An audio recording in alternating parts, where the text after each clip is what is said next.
తాకట్లో ఉన్న మీ బంగారాన్ని విడిపించి ఆ రోజు ఆన్లైన్ రేటుకి కొంటాం. Sharma gold company. నమస్తే, వెల్కమ్ టు సుమన్ టీవీ. నేను పద్మిని. ప్రస్తుతంతో పాటు ప్రముఖ ఆధ్యాత్మికవేత్త, సూర్య ఉపాసకులు, sun spiritual society founder Vikramaditya గారు మనతో పాటు ఉన్నారు. మాట్లాడదాం. సార్ నమస్తే సార్. సూర్యోస్మి తల్లి.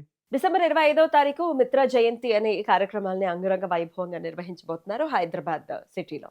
అయితే ఇక్కడ దాకా రాలేని వాళ్ళు ఇంట్లో ఏం చేసుకోవచ్చు, మరి మేము కూడా స్వామి ఆరాధన చెయ్యాలనుకుంటున్నాము అని అనుకునే వాళ్ళు ఉంటారు కదా. అనుకోవాలమ్మా, అనుకునే వాళ్ళు ఉండడం ఏంటి? మన ఇద్దరం అనుకున్నాం మూడేళ్ళ 4 ఏళ్ల క్రితం. వచ్చేసి అది అనుకున్నాం కాబట్టి ఒక స్థాయికి వచ్చాం. అంటే ఎప్పుడైతే సూర్య ఆరాధన చేయాలని సంకల్పం మదిలో మెదిలిందో జీవితంలో అద్భుతమైనటువంటి మార్పు.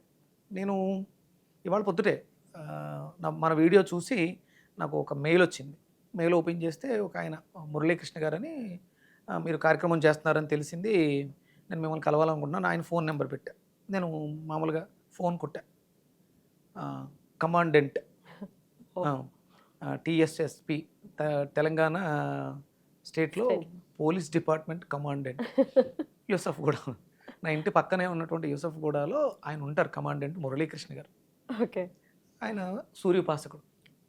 సూర్య అంటే తెలియదు ఆయనకి, సూర్యోపాసన చేయాలని మొక్కు ఉంది. అంత ఆ ఏరియాలో ఆ ఇంట్లో ఒక ఆవును పెట్టుకుని సాధన చేస్తున్నారు ఆయన పోలీస్ డిపార్ట్మెంట్లో. ఆయన జీవితంలో అనుభవాలు చెప్తున్నారు. ఇలా ఒకళ్ళు కాదు, నేను ఎస్వి కృష్ణారెడ్డి గారిని కలిశాను. ఆయన కొన్ని విషయాలు చెప్పడం జరిగింది. ఆయన ఆవు గురించి మాట్లాడారు. ఇలా ప్రముఖులను కొంతమంది కలిసినప్పుడు సూర్యోపాసన, ఆదిత్య హృదయ పారాయణం, సూర్యాష్టకం ఇవి చదవటం వల్ల అద్భుతమైనటువంటి, అంటే విశ్వ చైతన్య విజ్ఞానం అమ్మ, ఇంకేమీ చెప్పడానికి లేదు. విశ్వంలో ఉండి విశ్వాన్ని నడిపిస్తున్నటువంటి విశ్వేశ్వరుడు ఆయన సూర్యుడు. నేను పెట్టుకున్న పేరు. మీరు విష్ణువు అనుకోవచ్చు, బ్రహ్మ అనుకోవచ్చు, శివుడు అనుకోవచ్చు. ఒక శక్తి నడిపిస్తుంది. నడిపించే శక్తి మంగళకారం చేస్తాడు కాబట్టి శివుడు అన్నాం. శివుడు అంటే మంగళకారకుడు, శుభాలు చేస్తూ ఉంటాడు కాబట్టి. సృష్టి చేస్తున్నాడు కాబట్టి బ్రహ్మ అన్నాం. వ్యాప్తిస్తున్నాడు, అంతా మంచి చేస్తున్నాడు, స్థితి ఇస్తున్నాడు కాబట్టి విష్ణువు అనుకున్నాం. లక్ష్మి ఆయన నుంచేగా వస్తుంది. ఇది అనుకోవడానికి ఏముంది? దీనిని ఆచరించిన వాళ్ళు మన సహోదరులు, చాలా వాళ్ళని అప్రిషియేట్ చేస్తా. మన వాళ్ళు మన మతంలో ఉండి, మన ధర్మంలో ఉండి, మన వాళ్ళు రోజు గుడికి వెళ్ళడానికో లేకపోతే వారానికి ఒకసారి పూజ చేయడానికో టైం ఉండదు. కానీ మతం మారిన తర్వాత, క్రైస్తవంలోకి వెళ్ళిన తర్వాత, నేను క్రైస్తవంలో ఏమి దూషించట్లేదు, ఇక్కడ మన ధర్మంలో ఉండి ఏమీ చేయలేని, సాధన చేయలేని వాళ్ళు అక్కడికి వెళితే సండే చేస్తారు. ఎలా చేస్తారు? ఉదయం నుంచి మధ్యాహ్నం వరకు చర్చిలో ఉండి ప్రార్థనలు చేస్తారు. నేను మన మురళీకృష్ణ గారితో మాట్లాడినప్పుడు కంపల్సరీ మీ సంపాదనలో దశమ భాగాన్ని తీసి పక్కన పెడతాడు. అది ఎవరికి ఇస్తున్నాడో, అది మిస్యూజ్ అవుతుందో అది పక్కన పెడతాం. ఇచ్చేయడం అనేది చేస్తుంది. మనం ఏం చేస్తున్నాం? మనం ఏం చేయట్లే. ధార్మిక కార్యక్రమాలు చేస్తే వీళ్ళు ముష్టెత్తుకుంటున్నారు, అడుక్కుంటున్నారు, లేకపోతే దందా చేస్తున్నారు. అంటే చేసేవాళ్ళు ఉన్నారు, ఆ పేర్లు వంకలు పెట్టుకుని డబ్బులతో చేసేవాళ్ళు, హోమాల పేరుతో చాలామంది ఉన్నారు. కానీ ఇక్కడ అంటే ఎవరైతే భక్తుడు ఉన్నాడో తన కర్తవ్యాన్ని నిర్వర్తిస్తున్నాడు. తనకు ₹1,00,000 జీతం ఉంటే ₹10,000 పక్కన పెట్టి అది హుండీలో వేస్తున్నాడా, ఫాస్టర్కి ఇస్తున్నాడా, వాళ్ళు ఏం చేస్తున్నారో పక్కన పెడితే తన బాధ్యత చేస్తున్నాడు. అవతల వ్యక్తి తప్పు చేయొచ్చు. అంటే మురళీకృష్ణ గారు చెప్పిన విషయం చెప్తున్నాను. మన దగ్గర ఆ కట్టుబాటు లేదు. మనకి పూర్తి స్వేచ్ఛ ఉంది హిందూ ధర్మంలో. అక్కడ స్వేచ్ఛ ఉండదు. నువ్వు కంపల్సరీ ప్రొద్దుటే లేవాలి, ప్రార్థన చెయ్యాలి. వాళ్ళు సంపన్నులు అవ్వటానికి, వాళ్ళకి ఫండ్స్ రావటానికి ఎవడో ఊరికే పంపడగా. నిన్న ఒకడు నమ్మాడు, ఏదో చేస్తున్నాడు అంటే వాడి దగ్గర ఉండాలి. అది దానికి తగ్గట్టుగా సాధన నువ్వు చేస్తుండాలి. వాళ్ళు ఆ సాధనలో ఉన్నారు. అందుకని ఫారెన్ ఫండ్స్ వచ్చినాయేమో వాళ్ళకి, మనం వ్యతిరేకిస్తున్నాం. ఊరికే ఎవడో డబ్బులు ఎందుకు ఇస్తాడు? ఇప్పుడు డబ్బులు ఎవరికి ఊరికే రావుగా అని చెప్పారు కదా పెద్ద ఆయన. అందుకని ఆదివారం మనకి చాలా ప్రామాణమైనటువంటి విలువైన రోజుగా చెప్తున్నాం. మనం వెళ్ళి చికెన్ షాపులు, మటన్ షాపుల దగ్గర ఏడుస్తున్నాం. వీళ్ళందరూ కూడా అన్యమతంగా మారిన వాళ్ళందరూ కూడా చర్చి అనే ఒక ప్రార్థనా మందిరంలో కూర్చుని సామూహికము, సంఘటితం అనేది మన ధర్మం నుంచి వచ్చింది. 2 చేతులు జోడించి 10 మంది కలిసి చేసేటువంటి సత్సంగము వాళ్ళు సామూహిక ప్రార్థనలు అయింది. మన సత్సంగాలు వెళ్ళిపోయినాయి, లేవు, తీసేసాం.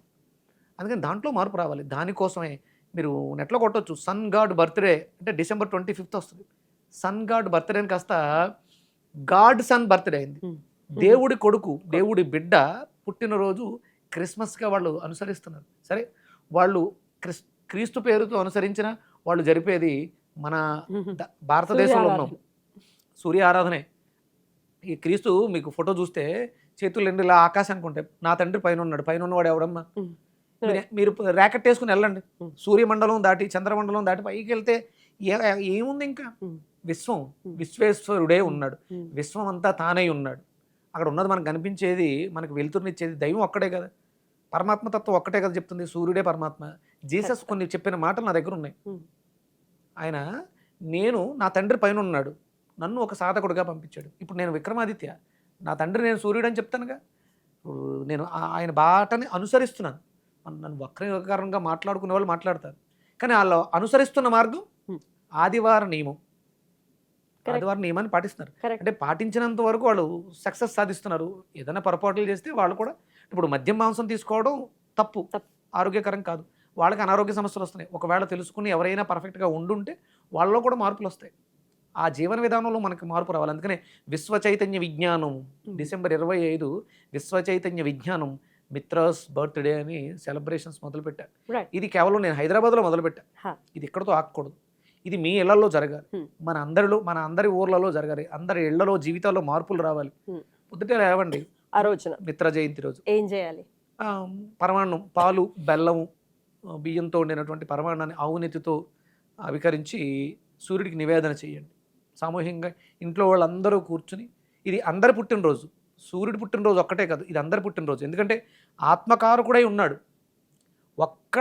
ఒకే పుట్టినరోజు అందరూ సెలబ్రేట్ చేసుకునే పుట్టినరోజు. అందరికీ పరమాత్మ ఉన్నాడు, ఆత్మగా ఉన్నాడు కాబట్టి, మనందరిలో ఆత్మ చైతన్యం ఉంది కాబట్టి, ఇది అందరికీ ఆత్మగా పుట్టినటువంటి సూర్యుడు పుట్టినరోజు అందరూ చేయాలి. ఆదిత్య హృదయ పారాయణ నేను తెలుగు వాళ్ళకి పరిచయం చేస్తున్నాను. సూర్య గీత మీకు ఇందాక చూపించాను, ఎంత అద్భుతంగా ఉన్నాయి. అసలు ఈ కర్మచక్రంలో పడి మనిషి సంసార బంధనంలో ఎందుకు ఉంటాడు, కొట్టుమిట్టాడుతాడు అనడానికి సూర్యుడు అరుణుడికి చెప్పాడు. శ్రీకృష్ణ పరమాత్మ అర్జునుడికి చెప్పినట్టు ఏ యుగంలో? అదే ద్వాపర యుగంలో. మరి సూర్యుడు అనురుడికి ఎప్పుడు చెప్పుంటాడు? సనాతనం. ఎప్పుడైతే సూర్యుడు పుట్టాడో, సూర్యుడు రథాన్ని ఆయన తోలుకుంటూ వస్తున్నాడో అప్పుడే చెప్పుంటాడుగా, ఇది సనాతనం. ఇది అద్భుతం. నేను త్వరలోనే 180 శ్లోకాలు. అంటే ఎక్కువ సమయం ఏమి అంటే మనం సమయాన్ని ఎక్కువగా వృధా చేసుకోక్కర్లేదు. దాని అర్థం పట్టుకుంటే దాంట్లో చదివే ప్రతి శ్లోకం మీ జీవితానికి అన్వయింపబడద్దమ్మా. కర్మ గురించి మాట్లాడాడు ఆయన. ఈ జంజాటం వదలాలంటే కర్మల్లో ఎన్ని విపాకాలు ఉన్నాయో చెప్పారు. ఏ కర్మ చేస్తే ఏ బంధం తెగిపోతుందో చెప్పారు. అది అద్భుతమైనటువంటి సూర్యగీత. ఆ రోజు కార్యక్రమంలో ఉంటుంది కదా. నేను చేసేటువంటి కార్యక్రమంలో లాంచ్ చేస్తున్నాను పుస్తకాలు. మనం శ్లోకానికి తాత్పర్యం చెప్పాలిగా, ఆ ప్రయత్నంలో ఉన్నాను. త్వరలోనే తెలుగు వారికి సూర్యగీతని అందిస్తాను. కృతయుగంలో బ్రహ్మ దక్షిణామూర్తికి చెప్పినటువంటి బ్రహ్మ ఉవాచ, ఇక్కడ అర్జున ఉవాచ, శ్రీకృష్ణ పరమాత్మ ఉవాచ ఉంటుంది కదా, అక్కడ సూర్యనారాయణమూర్తి చెప్పినటువంటి అద్భుతమైన ప్రశ్నలు భలే అడుగుతాడమ్మా అరుణుడు. సూర్యుడిని అడుగుతూ ఉంటాడు, దానికి సూర్యుడి నుంచి వచ్చిన సమాధానం ఇప్పటికీ మన జీవితానికి అవి ఉపయోగపడేలాగా ఉంటాయి. అద్భుతం సార్. సో ఇంట్లో అయితే ఖచ్చితంగా ప్రతి ఒక్కరు ఇంట్లో అయితే ప్రతి ఒక్కరు పరమాన్నాన్ని స్వామికి నివేదించడం, దాని తర్వాత ఆదిత్య హృదయ పారాయణ అయితే చెయ్యాలి. రైట్. అంటే ఇప్పుడు వీలైతే ఏదైనా దేవాలయంలో హోమం అయినా చేస్తే, అంటే ప్రకృతి కూడా పరిశుద్ధం అవ్వాలి. పొల్యూషన్తో మనం చాలా పాడు చేస్తున్నాం. ఇప్పుడు హైదరాబాద్ 220 ఎక్కడికో చేరుకుందంట, చాలా దారుణంగా ఉంది. హోమం చేయడం ద్వారా ఆ పరిసరాలన్నీ కూడా శుద్ధి క్లెన్స్ అవుతాయి. యజ్ఞం చేయటమే, యజ్ఞ కర్మే ఇందులో ప్రధానమైనటువంటి సూత్రం. సూర్యుడి ఆరాధనలో యజ్ఞం అనేది ప్రధాన పాత్రను పోషిస్తుంది. మీ ఆత్మని శుద్ధి చేస్తుంది.